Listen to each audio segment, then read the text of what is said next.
हाँ जी, तो सी intermediate group 2 वाले बच्चों, एक ऐसा पेपर जिसमें बार बार बच्चे मुझसे बोले थे कि सर ऑडिट ऑडिट ऑडिट का कुछ लेकर आओ। ऑडिट में पढ़ाता नहीं हूं, मेरा इसमें एक्सपर्टीज नहीं है, लेकिन हाँ मैं एनालिसिस आपके लिए जरूर करके ला सकता हूं कि सर कौन से इंपॉर्टेंट टॉपिक है। तो कैटेगरी एबीसी में इसके लिए लेके आया हूं, और एनालिसिस का जो बेस है वो एक मैजिक लिस्ट है। मैजिक लिस्ट दिखाऊंगा आपको वीडियो में, जिसमें मई 2018 से लेके आपका जो लेटेस्ट मई 2024 का पेपर है, उसमें हर एक चैप्टर कितने मार्क्स का आया। लेटेस्ट जो पेपर है इसमें वो है मई 2024 का, जैसा कि आपको स्क्रीन पे दिखाई दे रहा होगा। कौन सा चैप्टर कितने मार्क्स के लिए है वो सब चीजें आपको बताऊंगा। इस कैटेगरी एबीसी बनाने का लॉजिक हमारा ये मैजिक लिस्ट ही है। सारी चीजों के पीछे कोई ना कोई कंक्लूसिव एविडेंस आपको मिलेगा कि जो जो इंपॉर्टेंट बता रहा हूं उसका सॉलिड बेस है। और पेपर में आपको देख लीजिएगा आधे से ज्यादा नंबर जो पेपर जो है ए कैटेगरी से ही दिख जाएगा। ए और बी कैटेगरी अगर आप करके चले जाएंगे तो आपके लिए बहुत ही ज्यादा मजेदार चीजें रहने वाली हैं। तो वीडियो को लास्ट तक देखिएगा, वीडियो को लाइक जरूर कर दीजिएगा। पीडीएफ में डिस्क्रिप्शन बॉक्स में डाल दूंगा। अगर कोई बच्चे चाहते हैं कि कॉस्टिंग के एमसीक्यूज फटाफट से डाल दो तो उसके लिए भी आप मुझे कमेंट कर सकते हैं। और दूसरी चीज एक और,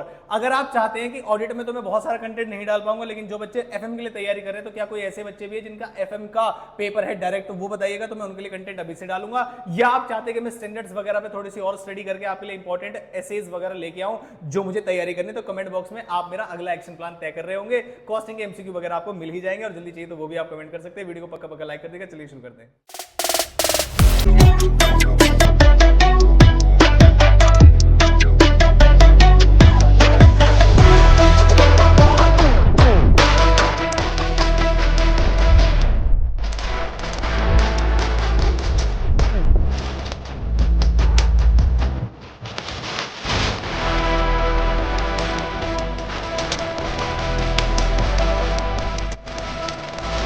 तो करते हैं वीडियो को शुरू। कहां से शुरू करूंगा सर? कैटेगरी एबीसी से आप शुरू करोगे।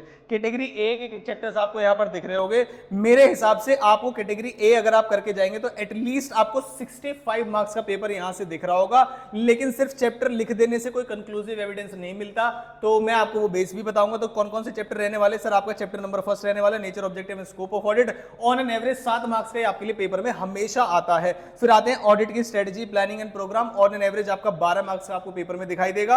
रिस्क असेसमेंट एंड कंट्रोल, ये जो मैं ऑन एन एवरेज मार्क्स लिख रहा हूं, ये 12 से 10 भी हो सकते हैं, 12 से 14 भी हो सकते हैं, कम भी हो सकते हैं, ज्यादा भी हो सकते हैं, लेकिन ऑन एन एवरेज मैंने मार्क्स यहां पर लिखे हैं। Risk assessment and internal control का जो चैप्टर है ऑन एन एवरेज 10 मार्क्स के लिए आपके लिए आता है। ऑडिट एविडेंस का जो चैप्टर है आपका 13 मार्क्स के लिए आता है। कंप्लीशन और रिव्यू वाला जो टॉपिक है वो आपका आता है 11 नंबर का। और ethics and terms of engagement जो है वो आता है अप्रॉक्स 12 मार्क्स का आपके पेपर में, जो कि टोटल मिला के बना देता है इसको 65 मार्क्स का। फिर आते सर बी कैटेगरी में आपने क्या रखा है? सर बी कैटेगरी में आपने रखा ऑडिट एविडेंस 5 नंबर का, बड़ा छोटा सा चैप्टर है। ऑडिट रिपोर्ट 10 मार्क्स का आता है। ऑडिट ऑफ बैंक्स जो है 10 मार्क्स का आता है। मैंने बी कैटेगरी में इसको इसलिए रखा है कि उसमें टाइम ज्यादा लगता है। बाकी मुझे ऐसा लगता है कि अगर आप ए कैटेगरी पे फुल फोकस करेंगे तो आपको पक्का मार्क्स वहां से दिखेंगे 65 मार्क्स का। यह है कैटेगरी भी। बाकी आप लास्ट वाला करना चाहते हैं तो कर सकते हैं, हालांकि मैंने लिख दिया है। फिर आते सर ये मैजिक लिस्ट क्या चीज है? मैजिक लिस्ट ये है कि आपको दिख रहा होगा मई 18 से हमने शुरू किया है।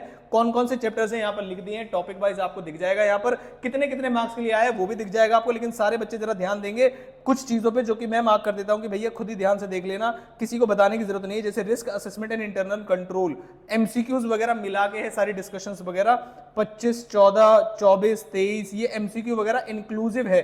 तो आप जरा ध्यान देंगे सारे बच्चे, जो जो मार्क्स दिख रहे हैं आपको बहुत ज्यादा, तो उन पे आप ज्यादा फोकस करेंगे। मई 2024 में भी 18 मार्क्स का आया था आपका audit of items of financial statement, और जो रिस्क असेसमेंट इंटरनल कंट्रोल है वो आया था आपका 10 नंबर का। 28 नंबर का क्या आया है ये देखिए, 28 नंबर का आया है आपका ऑडिट एविडेंस, डॉक्यूमेंटेशन और कंप्लीशन रिव्यू वाले टॉपिक को, तीनों को मिला के अगर आप पूछेंगे तो ये आया है आपका 28 नंबर का। तो खुद देख सकते हैं आप, मई 2024 में आते आते उन्होंने पेपर पैटर्न को थोड़ा सा स्प्रेड कर दिया और कोशिश की है उन्होंने हर बार हर एक क्वेश्चन पूछा जाए। जैसे बीच में आपको ब्लैंक भी दिख रहे होंगे, कई टॉपिक्स में से क्वेश्चन नहीं आए थे, लेकिन ऐसा उन्होंने मई 2024 में नहीं किया। कवरेज पूरी रखी है, तो मान के चलेगा कि हर जगह से आपसे क्वेश्चन पूछा जाएगा। ये थी एक मैजिक लिस्ट। दोनों ही चीजें आपको पीडीएफ में मिल जाएंगे, कमेंट बॉक्स में मिल जाएंगे। आई होप आपको वीडियो अच्छी लगी होगी। आपको बेस भी दिखाई दे रहा होगा कि जो भी इंपॉर्टेंट चीजें बताई जा रही है वो कैसे है। अगर आप चाहते हैं कि मैं स्टैंडर्ड्स के ऊपर कुछ वीडियो लेके आऊं या ऑडिट के भी कुछ ना कुछ हाथ पैर में चलाऊं आपके लिए, अगर आपको लगता है कि हाँ चलाइए, अदरवाइज आप मुझसे बोलिए कि सर एफएम की तैयारी कराओ। बस आप जो एफएम की हर बार तैयारी कराते हो, तो जैसा आप बोलोगे मैं वैसा लेके आऊंगा आपके लिए। तो वीडियो अच्छी लगी तो वीडियो को पक्का लाइक कर दीजिएगा और चैनल को सब्सक्राइब कर लीजिएगा। और मिलता हूं आपसे अगली किसी इंपॉर्टेंट वीडियो के साथ। कॉस्टिंग वगैरह के एमसीक्यूज आपको मिल ही जाएंगे, जल्दी चाहिए तो आप वो भी कमेंट कर सकते हैं। तो मिलता हूं आपसे अगली किसी इंपॉर्टेंट वीडियो के साथ। लगे रहिएगा, कॉस्टिंग का पेपर बहुत ज्यादा अच्छा गया। गया तब भी ऑडिट की बेस्ट तरीके से तैयारी कीजिए, एवरेज गया है तब भी बहुत आपको तैयारी वैसे ही करनी है, खराब गया है तब भी तैयारी आपको वैसे ही करनी है जैसे आपको इसमें मार्क्स को इस बार कवर अप करना है हर एक पेपर के लिए। तो मिलता हूं आपसे अगली किसी इंपॉर्टेंट वीडियो के साथ। Thank you so much.